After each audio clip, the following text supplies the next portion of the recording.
After years of no updates, we finally have a general release window for Shin Megami Tensei V. And as a bonus, in the same Nintendo Direct Mini, they announced a remake for Shin Megami Tensei III, Nocturne, the game that changed the formula for the series while also bringing it to the West. Here's 5 things you need to know about Shin Megami Tensei III, Nocturne.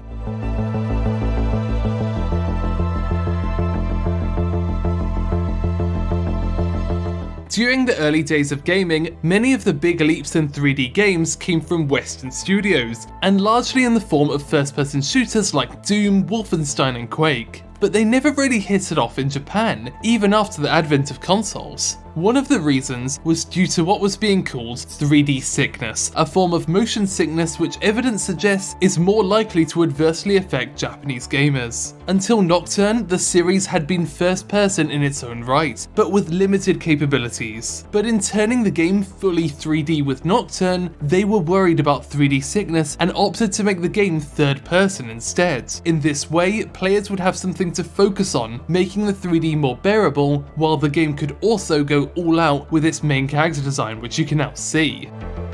And they really did go all out. In the opening events of the game, you were transformed into a demon, the Demi-Fiend. There's a bunch of inspirations character designer Kazuma Kaneko had for this. The tattoos come from the idea of shamans. The spike on the back of his neck represents the idea that a person's aura protrudes backwards like a shark fin, and his comfy shorts are to show that there's still some normalcy to him in contrast with all the tattoos. However, the reason he's shirtless actually comes from the Red Hot Chili Peppers music video for Give It Away, where the band are depicted as shirtless demons in a desert. This actually fits in with his general design sensibilities, which are best described as mythology meets modern culture.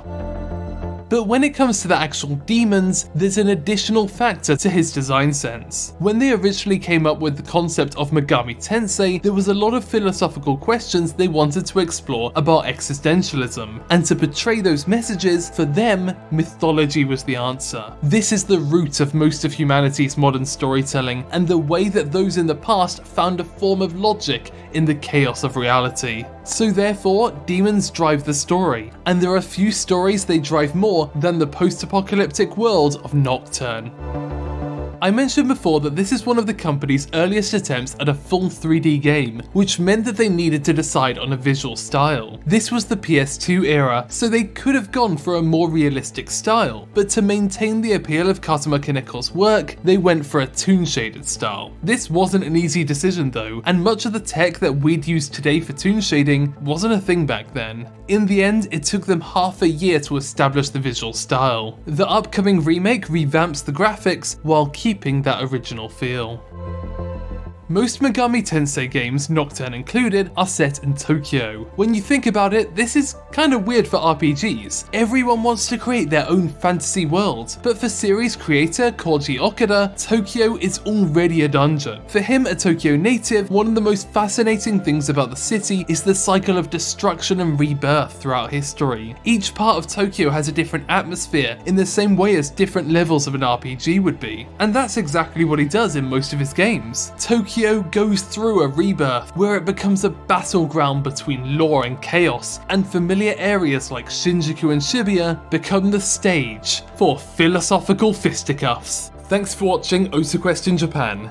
Feel free to subscribe to find out more about the art and creation of Japanese pop culture.